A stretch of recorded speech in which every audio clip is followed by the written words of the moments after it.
Today we're gonna be watching a very sad video about this incident which are happening so many in last few months. You can say the plane crash are happening, and I'm so scared to fly, dude.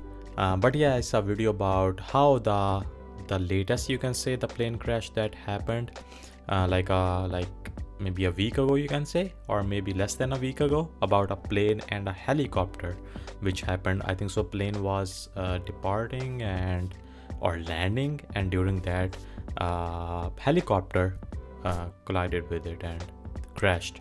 But yeah, it's gonna be a video about that, about how this plane crash happened, and it's a video from aitelly, and I guess he's gonna explain us how this happened or why this happened. Really sad, man, really sad, for real, just too much happening, man. Crazy. Hawk helicopter end up in a tragic crash How did an American Airlines plane and a Black Hawk helicopter end up in a tragic crash while the plane was attempting to land on runway 33? It was landing. In the right? videos ahead, we'll take a closer look at the final hours leading up to the crash. Okay. The confusion between the PAT-25 VIP military helicopter and the air traffic controller, and how the rescue operation is being carried out. More details all in the video ahead. The plane had departed from Wichita Dwight D. Eisenhower National Airport in Kansas earlier that evening. Oh, it came from Kansas City. Bruh, what? I'm from Kansas, bruh. A PSA Airlines aircraft, operated under American Airlines and identified as Flight AA5342. It's like a private collided jet? midair with a military Black Hawk American helicopter Eagle. at approximately 9 p.m. on Wednesday, January 29, 2025. The tragic incident occurred as the plane was making its final approach toward Reagan Washington National Airport in Arlington, Virginia. American Airlines confirmed that 64 people were aboard the jet, 60 passengers and 4 crew members, while 3 soldiers were aboard the military helicopter. This plane's radio transponder stopped transmitting about 2,400 feet, which is around 730 meters short of the runway. So that thing stopped working 2,000 feet away? And they didn't know that helicopter is flying here as well? Roughly over the middle of the river. This has marked the first major U.S. commercial crash in more than 15 years. Wow. From an aerial perspective, it is evident that Flight AA5342 was approaching the airport from the south, descending over the scenic Potomac River. It's gonna go This left, area is right? known for its proximity to several iconic landmarks, such as the Pentagon, located nearby in Pentagon City. To the north, one can spot the striking dome of the United States Capitol building, a symbol of American democracy. The Potomac River, which encircles the airport and much of Arlington, serves as a natural boundary and offers breathtaking views for arriving flights. Okay. However, this area is also densely trafficked, both by air and on the ground, adding to the complexity of air traffic management in the region. American Airlines Flight 5342, which we'll refer to as the landing flight, was on its final approach to runway 33. At this stage, called short final, the aircraft was mere moments from landing, flying at an altitude of about 400 feet. This is the most critical phase of landing, where every second counts and pilots are laser focused on safely bringing the plane down. Right. At the same time, an Army Black Hawk helicopter, identified as PAT-25, was reportedly on a possible training flight. It was flying perpendicular to the flight path of Flight 5342, following the course of the Potomac River. The Potomac River is a designated... Why I feel like it's the fault of the helicopter? Like, plane gotta be landing, of course it have to land there, you know, what its route is. I mean, helicopter is helicopter, dude. It can, you know, it can move a lot, or it can change the position way easier than that big plane. And they have, you know, they don't have like a fixed route, like, oh, you can't be moving little bit here or a little bit there. You can say kind of like airplane, you know, they have to be going in that direction so they can easily land the way it should be, you know. Designated flight corridor for helicopters, and it's common to see aircraft like this operating in the area. The key difference between the two aircraft in this scenario was their operating rules. The Black Hawk helicopter, PAT-25, was flying under visual flight rules. This means it was required to rely on visual observation of its surroundings to avoid other aircraft. The landing flight Ah. 5342 was operating under instrument flight. So I guess it wasn't under any kind of a control or any kind of, voice, command or anything coming like, they didn't had any kind of connection. They were like, okay, let's go fly this plane, but we just gotta make sure our surrounding by looking that there are no airplanes, and they had one job, they had one job and they messed that up. Rules, which give it priority over VFR flights in controlled airspace. This system assumes that VFR aircraft will actively maintain visual separation to avoid conflicts. Moments before the collision, the air traffic control tower at Ronald Reagan Washington National Airport called PAT-25 to confirm whether they had the other aircraft in sight. PAT-25 responded that they did. At first glance, this seems like an acknowledgement that they were aware of Flight 5342's presence and were taking steps to avoid it.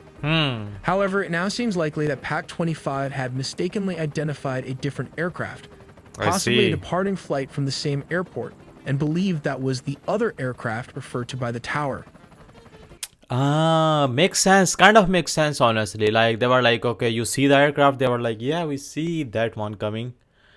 So they keep flying, but that one was gone. They were like, okay, all right. And boom, Tragically, PAT-25 may not have realized that Flight 5342 It's coming. was descending directly into its path. Yeah. This misidentification could have led to the Black Hawk failing to adjust its course in time to avoid a collision.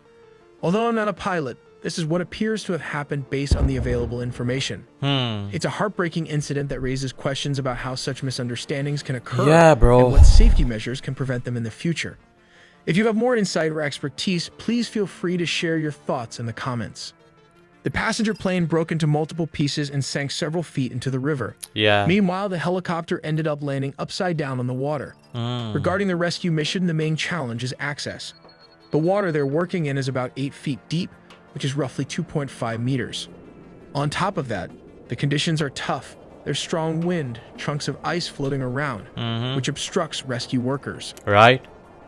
We also have audio from air traffic control that has been published online, capturing the moments as the two aircraft approach each other. Okay. In the recording, we can hear a conversation. It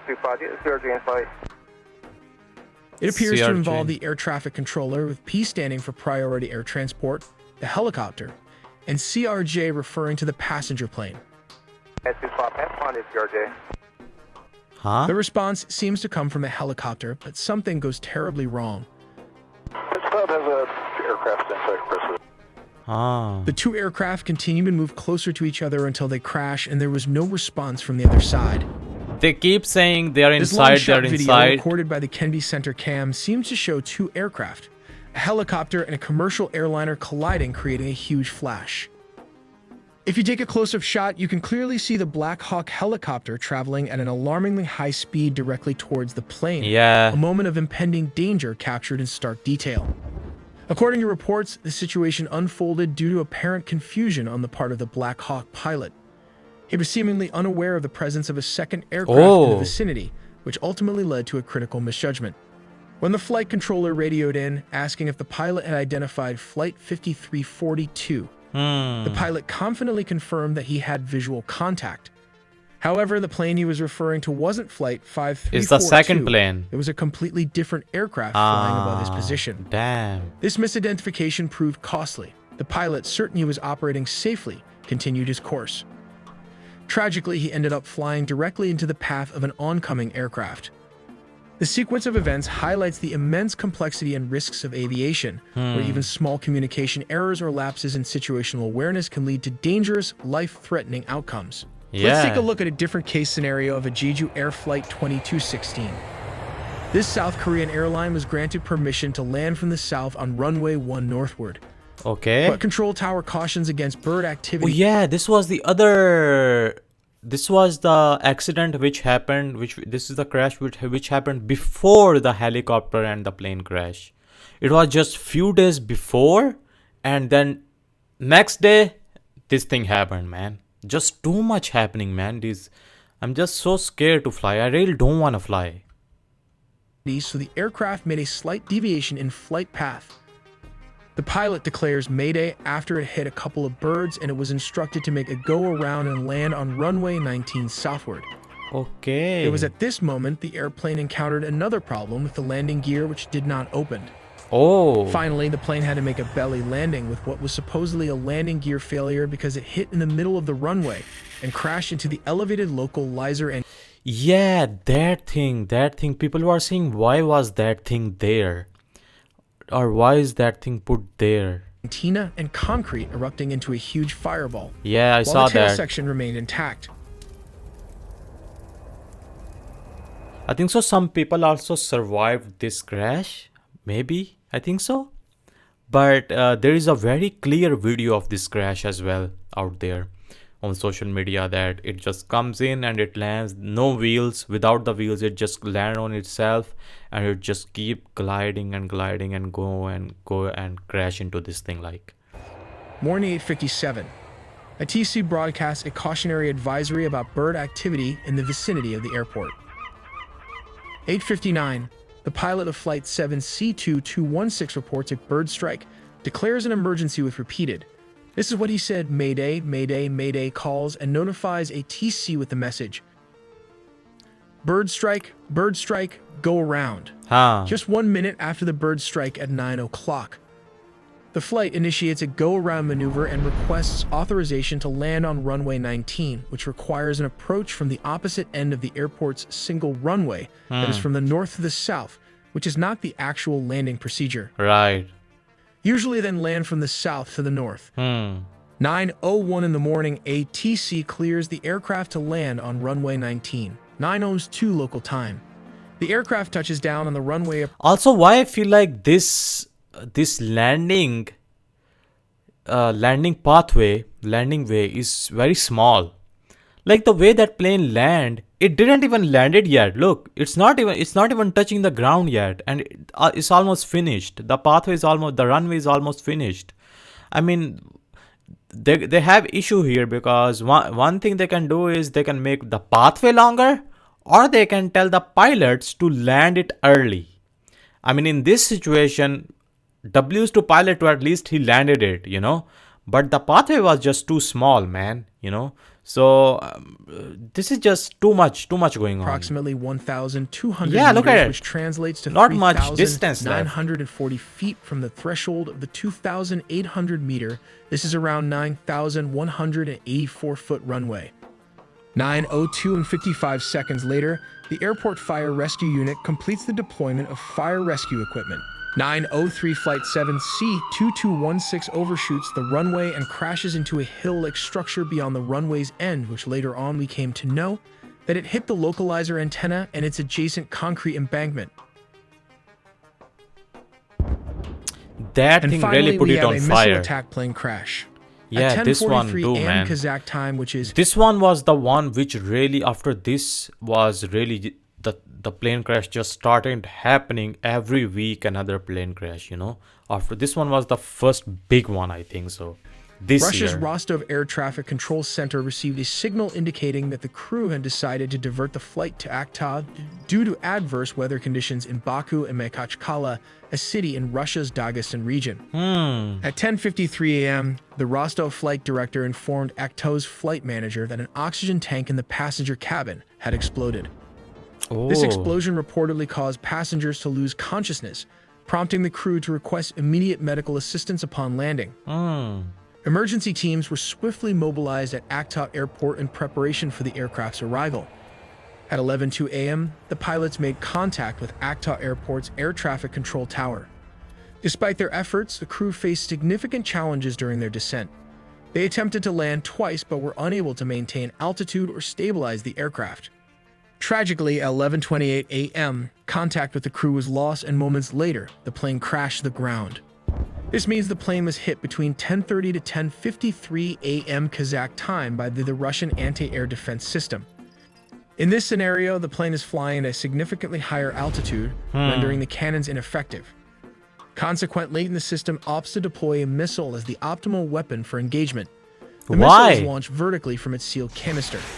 It uses its advanced onboard guidance system to navigate with precision towards the designated target. As the missile approaches, its onboard sensors continue to track the civilian aircraft, which in this case is tragically identified as an Azerbaijani civilian aircraft. Yeah. The missile carries a 25-kilogram high-explosive warhead. Upon reaching the target, the warhead detonates, releasing an intense explosion. The explosion occurs near the side of the aircraft, causing catastrophic damage to its tail section. The resultant shrapnel penetrates the fuselage, inflicting severe internal structural damage. Of course. This devastating impact destabilizes the aircraft, leading to an uncontrollable descent. The severely damaged plane crashes near Hasnaat Airport, resulting in a tragic loss of life and a devastating outcome for all those on board. We make original videos from... Dude, this is just crazy, man. Just too much, man. Like, this year started off really bad, especially with the plane, dude. Especially with all this flying in the plane. If you are flying in the plane, bro, good luck. For real, good luck to you. The thing is, I'm scared too, but I'm really scared now because I'll be traveling soon in few months too, bro. So like, I really want, man, I just wanna live few more years, bro. Few more years. Like, come on, man, come on. Like, just too much, man. Just too many of these plane crashes happening. I just pray that no more plane crash, please. No more plane crash. No more mistakes. I mean, in all of these crashes, there were some kind of mistakes made, right? And looks like many people are saying, right, the quantity and the quality of the air control system and the plane and everything which surrounds the plane is going down. So which can put our life to the risk as a passenger, you know. So yeah, it's really sad, man, really sad. RIP, rest in peace to all the souls or the people in those planes, man. All of these plane crashes, it's really sad, honestly. Like, so sad. Like, how, like, just too many, dude. Every other day there is another plane crash, another plane. That's just too much. They have to fix something. Like, why they are making just too many mistakes. I know the plane crash is kind of a, it happens, you know, mistakes happens, and plane do crash. But before, it used to be like after few years at least one, or you know, some plane would crash. But bro, like 3-4 plane crashes in like 1 month or 2 months, nah, that's just crazy, man. But yeah, thanks to aitelly channel to showing us in this whole, you know, whole 3D animation type video. But yeah, it was really honestly really well explained, you can say, for all of these crashes which happened few weeks ago. But yeah, overall, that's it for this sad video, man. And yeah, I'll see you guys in the next one.